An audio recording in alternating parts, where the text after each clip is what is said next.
Di lereng Gunung Lawu, terdapat sebuah desa terpencil bernama Larung. Desa ini terletak jauh dari keramaian, dikelilingi hutan lebat, jurang terjal, serta kabut tebal yang hampir tak pernah sirna. Bagi orang luar, kabut itu tampak biasa, hanya hawa pegunungan yang dingin. Namun, bagi warga desa, kabut itu adalah tirai yang menutupi rahasia besar. Desa Larung dikenal sebagai desa yang jarang tersentuh orang asing. Jalan menuju desa berliku dan licin, sering tertutup kabut, membuat banyak orang enggan berkunjung. Namun, ada satu hal yang membuat desa ini terkenal di kalangan masyarakat sekitar. Sebuah ritual misterius yang konon dilakukan pada malam tertentu. Ritual itu disebut sebagai ritual tumbal, persembahan yang dipercaya menjaga keseimbangan antara manusia dan makhluk tak kasat mata penghuni Gunung Lawu. Kisah ini bermula dari cerita seorang pemuda bernama Ardi. Ia adalah seorang perantau yang pulang ke desanya setelah bertahun-tahun tinggal di kota. Ardi kembali bukan hanya untuk melepas rindu pada tanah kelahirannya, tetapi juga karena mendengar kabar aneh. Beberapa orang yang masuk ke hutan Larung tidak pernah kembali. Penduduk hanya bisa berbisik bahwa mereka telah menjadi bagian dari ritual yang sudah diwariskan sejak nenek moyang. Malam pertama Ardi tiba di desa, ia mendengar suara gamelan samar-samar dari balik kabut. Bunyinya lirih, seolah datang dari kejauhan, padahal tak ada pesta atau hajatan di desa itu. Hanya hening, hanya kabut. Namun suara gamelan itu jelas terdengar.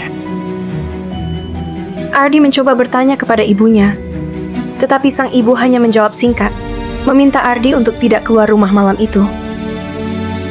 Sejak malam itu, rasa penasaran Ardi semakin besar. Ia teringat pada masa kecilnya, ketika pernah mendengar cerita tentang Larung sesaji ke kawah Gunung Lawu. Orang-orang desa percaya, jika sesaji tidak dilakukan, maka bencana akan datang.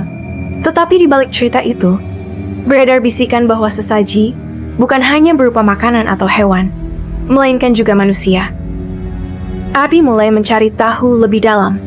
Ia berbincang dengan para tetua desa, mendengar potongan cerita yang tak pernah lengkap. Semua orang tampak menyembunyikan sesuatu, seakan takut bila kata-kata mereka didengar oleh sesuatu yang bersemayam dalam kabut. Namun satu hal yang jelas, setiap kali bulan purnama jatuh pada malam Jumat Kliwon, Desa Larung selalu mengadakan ritual yang tidak boleh diketahui orang luar. Malam itu kabut semakin tebal. Udara semakin dingin menusuk tulang. Dari kejauhan, terdengar suara langkah kaki banyak orang, disertai bunyi gamelan yang makin jelas. Ardi merasa ada yang bergerak di balik tirai putih kabut. Inilah awal mula ia menyaksikan misteri kelam di desanya sendiri. Malam purnama itu akhirnya tiba. Sejak sore, kabut turun lebih cepat dari biasanya. Udara yang dingin membuat seluruh desa terasa sunyi. Hanya suara angin yang menderu di antara pepohonan. Ardi duduk di beranda rumah, memperhatikan bagaimana para tetua desa berjalan berkelompok, membawa obor dan wadah besar tertutup kain putih. Mereka melangkah menuju arah hutan yang mengarah ke lereng Gunung Lawu.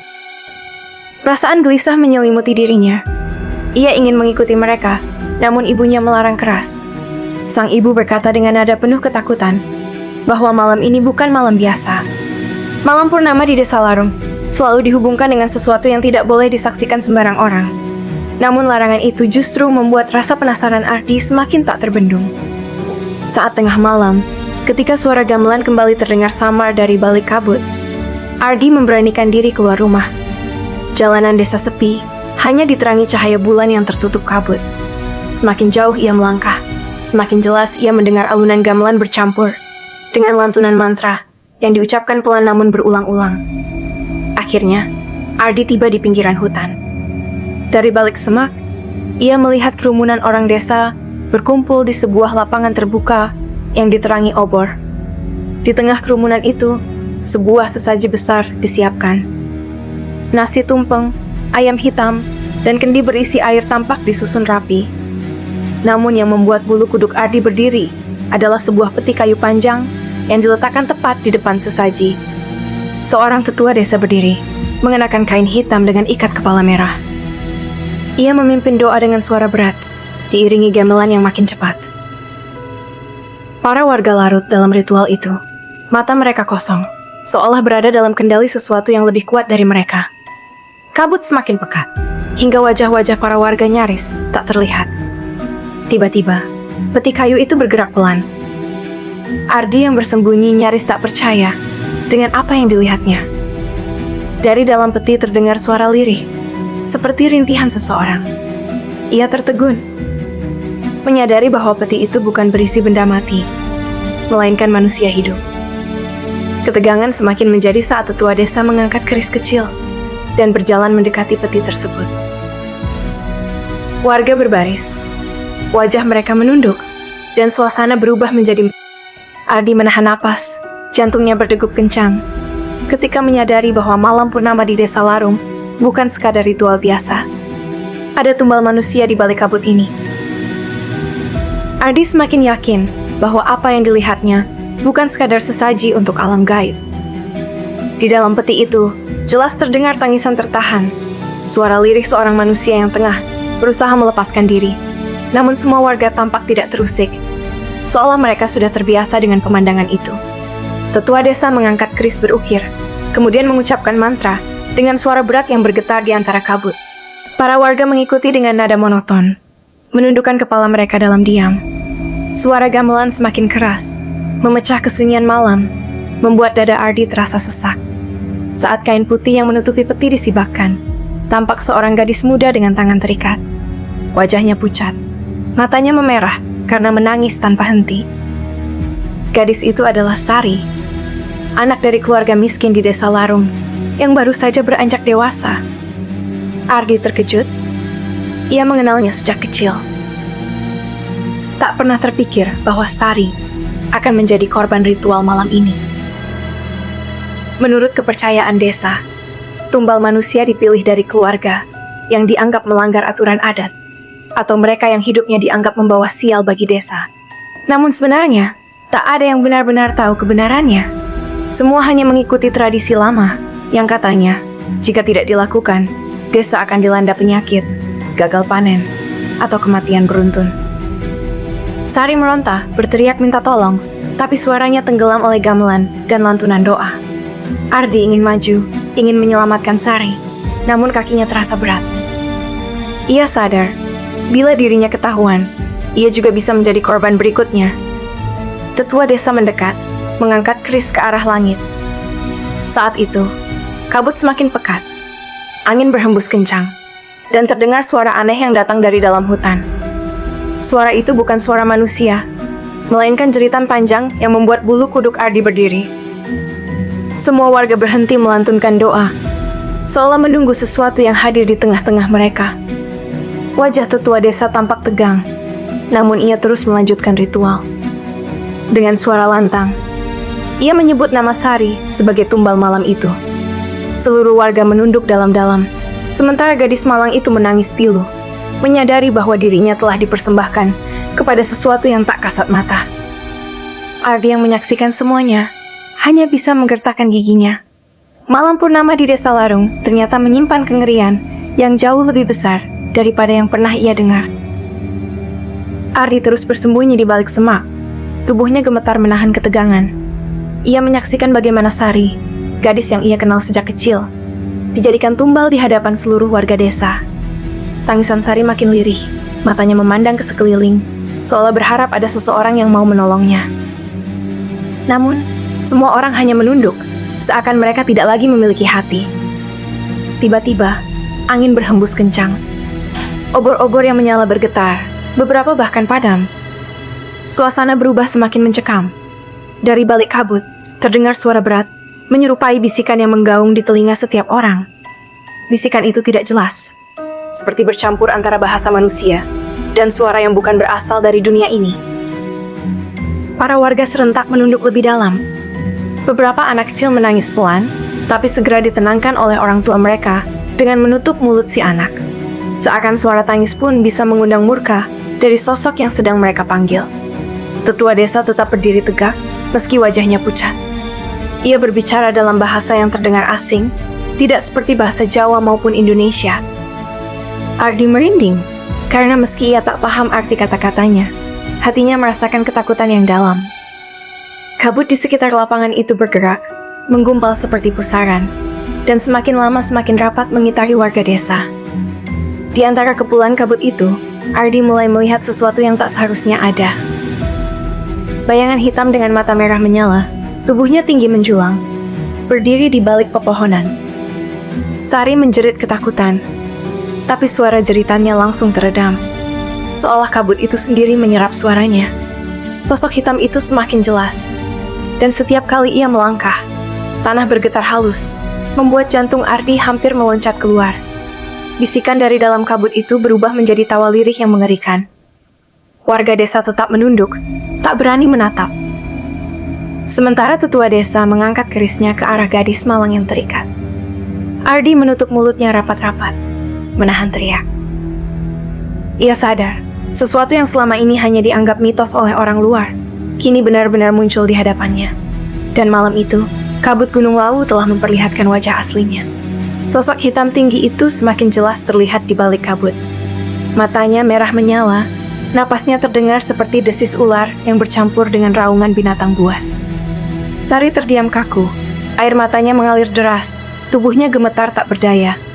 Tetua desa menghunus keris berukir, lalu menekuk lutut di hadapan kabut yang berputar.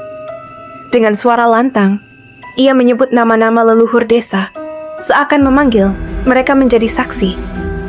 Para warga masih menunduk, wajah mereka pucat, beberapa bibir bergetar membaca doa yang tak pernah terdengar jelas. Ardi menatap dengan ngeri. Ia ingin menutup matanya, tapi rasa takut sekaligus penasaran membuatnya tetap memandang. Saat keris itu diacungkan ke arah Sari, kabut mendadak mengguncang kuat. Tawa lirih dari dalam kabut berubah menjadi pekikan panjang, membuat tanah bergetar. Seketika, dari dalam kabut muncul tangan-tangan hitam besar yang melayang tanpa tubuh. Tangan itu meraih Sari yang terikat, menutup mulutnya, lalu menarik tubuhnya ke arah kabut. Jeritan Sari hanya terdengar sekali, kemudian menghilang ditelan kepekatan malam. Semua warga masih menunduk, seakan apa yang mereka saksikan adalah hal yang wajar. Hanya tetua desa yang menatap ke arah kabut, dengan wajah penuh kepuasan bercampur ketakutan. Ia menancapkan keris ke tanah, lalu menunduk hormat pada bayangan tinggi itu. Ardi menahan napas. Ia sadar, gadis itu benar-benar telah dijadikan tumbal. Tidak ada yang bisa menolongnya. Seolah semua orang di desa rela mengorbankan satu nyawa demi menjaga keselamatan mereka sendiri. Namun, saat kabut mulai mereda, Ardi melihat sesuatu yang membuatnya semakin menggigil. Tanah tempat Sari ditarik meninggalkan noda merah pekat yang perlahan meresap ke bumi. Dari noda itu, muncul bunga kecil berwarna hitam yang mekar dalam hitungan detik. Tetua desa kemudian berbicara. Suaranya parau namun tegas. Ia mengatakan bahwa tumbal malam ini telah diterima, dan desa akan terbebas dari bencana hingga waktu berikutnya tiba. Semua warga serentak mengangguk, lalu membubarkan diri tanpa menoleh sedikit pun ke belakang. Ardi masih berjongkok di balik semak, tubuhnya lemas. Malam itu, ia menyadari bahwa rahasia berdarah desa Larung bukan sekadar legenda. Ia baru saja menyaksikan dengan mata kepala sendiri bahwa Gunung Lawu benar-benar menuntut nyawa sebagai bayaran. Malam itu akhirnya usai. Kabut perlahan menipis, meninggalkan lapangan kosong dengan obor yang padam. Hanya tanah lembab yang basah oleh noda merah dan bunga hitam kecil yang mekar di tempat tumbalnya menghilang. Semua warga kembali ke rumah mereka tanpa suara, seolah tidak pernah terjadi apa-apa. Ardi masih bersembunyi, tubuhnya gemetar, matanya tak berkedip menatap tanah yang baru saja menelan Sari. Hatinya berteriak, ingin membongkar kebenaran ini kepada dunia luar. Namun di saat yang sama, rasa takut membelenggu pikirannya. Bila ia bersuara, apakah ia akan menjadi korban berikutnya? Pagi menjelang, desa Larung tampak normal, seakan semalam hanya mimpi buruk. Warga kembali bekerja di sawah, anak-anak berlarian, dan kabut pagi menyelimuti perbukitan. Tidak ada yang berbicara tentang ritual itu, seolah malam purnama hanyalah malam biasa. Namun, Ardi tahu bahwa semua itu hanyalah topeng. Saat ia berjalan melewati rumah tetua desa, ia melihat keris berukir yang semalam dipakai dalam ritual, kini disimpan di sudut beranda. Mata keris itu masih berkilat, seakan meneteskan sisa merah yang tidak pernah hilang. Ardi memutuskan untuk pergi dari desa. Malam berikutnya, ia memberanikan diri meninggalkan rumah, membawa tas kecil dan beberapa barang. Jalan menuju keluar desa gelap, hanya diterangi cahaya bulan. Kabut kembali turun, kali ini lebih tebal dari biasanya. Di tengah perjalanan, Ardi mendengar suara langkah di belakangnya. Ia menoleh, tapi tak ada siapa-siapa. Suara itu semakin dekat, disertai dengan bisikan lirih yang sama, seperti yang ia dengar saat ritual. Suara itu menyebut namanya berulang-ulang, membuat bulu kuduknya berdiri. Ardi berlari sekuat tenaga, namun kabut seperti menutup jalan. Setiap langkah membawanya kembali ke tempat yang sama, ke lapangan terbuka tempat ritual berlangsung. Di sana, bunga hitam yang semalam mekar kini bertambah banyak, memenuhi tanah dengan aroma menyengat. Dari balik kabut, sosok tinggi bermata merah kembali muncul. Kali ini, sosok itu menatap lurus ke arah Ardi. Bibirnya yang tak berbentuk mengeluarkan suara tawa lirih, seolah menyambut kedatangannya. Ardi berteriak, namun suaranya hilang di telan kabut. Dan sejak malam itu, nama Ardi tidak pernah terdengar lagi di Desa Larung. Warga hanya berbisik bahwa ia telah dipanggil oleh Gunung Lawu untuk menjadi bagian dari tumbal berikutnya.